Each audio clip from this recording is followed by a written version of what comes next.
Joining me right now is Florida Senator, member of the Senate Armed Forces Budget, Homeland Security Committees. Rick Scott is here. Senator, thanks very much for being here this morning. Good to see you. Marie, it's great to see you. I agree. I agree with the congressman. I mean, why doesn't the president do his job? I mean, first off, he should have been in East Palestine just to make sure all the federal resources that could help what's going on, help the citizens there. You ought to make sure they're there. And when you show up, I mean, I had hurricanes, you show up, resources show up. So that's one thing he should be doing. And I agree. You know, he needs to secure the southern border, but we've got a debt crisis going on. And we know we have a debt ceiling problem. And the president is missing in action. He doesn't even want to propose anything. He just says raise the debt ceiling. That's not responsible. If you want to protect programs like Medicare or Social Security, you don't just keep raising the debt ceiling and spending more money. Those programs are going bankrupt. So the president is basically missing in action on the things that are important.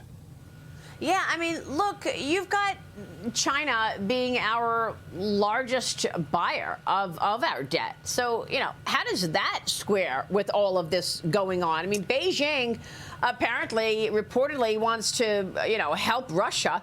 And the U.S. says it's going to send lethal aid to Russia for its war in Ukraine. The Wall Street Journal editorial board writes that if China does cross the red line and provide weapons to Russia, the U.S. would have to further decouple economically with China.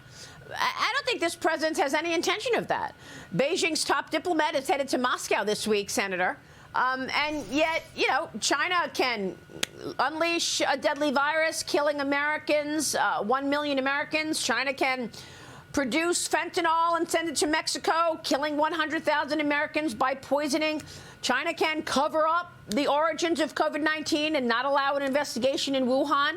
China can send a spy balloon over throughout the United States, and this president allows it to float freely throughout half of the country while hovering over our military installations and sending pictures back to Beijing of our nuclear installations. Can China do any wrong?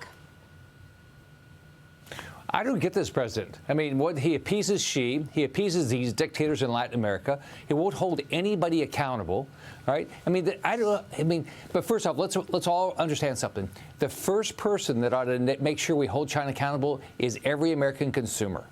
Every American consumer should say, I will not buy another product made in Communist China. The government of Communist China has decided to be our adversary. So we all have to do this. Every American company has to say, we're not doing business in China anymore. This makes no sense. We just passed a China bill. I didn't vote for it because it's a China bill that gives Intel the opportunity to just continue to do business in China just like they have. And they said they will continue to do business after they get all these billions of dollars, even if China invades Taiwan. So we all have to be part of this. The consumer, our companies, our government. We have to decouple from China. They want to destroy our way of life. Well, you've got to tell corporate America that, who seems to be unfazed by continuing to fund the expansion of the CCP. I recognize it starts with policy, and this president is not changing policy. China still has most favored nations trade status. So get your head around that. I mean, China still has most favored trade nation status. How? I mean, why are we doing this to ourselves? When the American consumer, the American business, our government wake up? Don't buy Chinese drones. Don't do business with them. They want to surveil us. They want to destroy our way of life. Unfortunately, we have a president that's weak on China. He's consumed for whatever reason. We don't know why he's weak on China. He's weak on China. And then the next day goes over and talks to Europe about, oh, we got to be tough on Russia. Now, by the way, this president has failed to get Germany and other freedom-loving nations in Europe to do their part. We are all in this together to beat Russia. It's not just America. And we all have to be in this. So the Committee for a Responsible Budget is writing about the Congressional Budget Office's notes last week. And as you know, the CBO is warning that debt is about to explode. It's on course to reach a record 118% of GDP by 2033. They're also projecting Social Security to go insolvent by 2035, Senator. Now, I want to talk about the debt ceiling fight with you, but I also want to get your take on what you're going to do about it. And you've been a target of the left's attacks on the Republicans for saying that you want to fix Social Security and Medicare. How do you plan to fix it, and are you planning to cut these programs?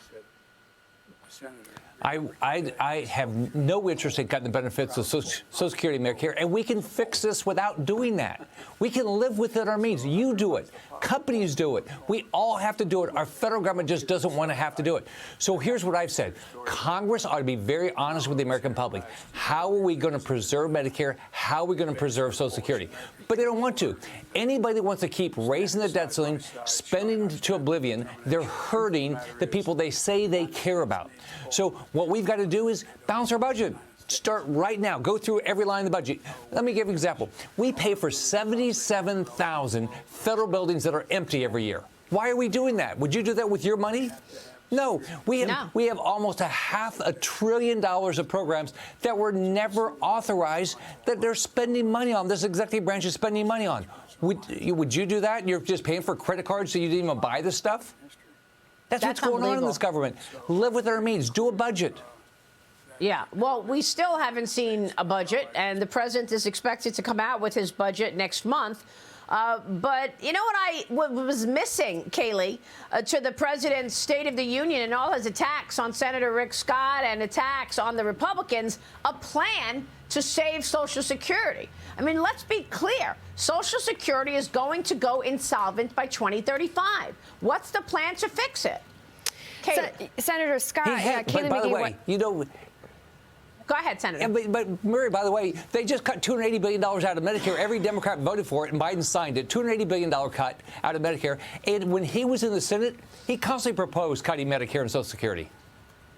So, Kayleigh, jump in here. I mean, isn't that interesting? You don't hear that. You don't hear that from Biden, that the Democrats just voted on it to cut Medicare. Go ahead, Kayleigh. Yeah, and I think that the elephant in the room here is that, you know, Medicare spending is on track, according to the CBO, to double by 2033. So I think if we're going to have a serious conversation about fiscal reform, then the Republican Party also needs to acknowledge that something is going to have to be done about these programs. And I think that you're one of the only guys who is willing to say that right now, but I'm just interested to hear what you're hearing from your own colleagues on this.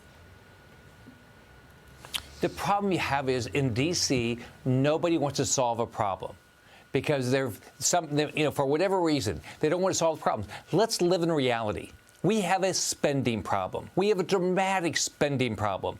We can there's ways to reduce the cost of the delivery system in Medicare. We don't even have a conversation about that.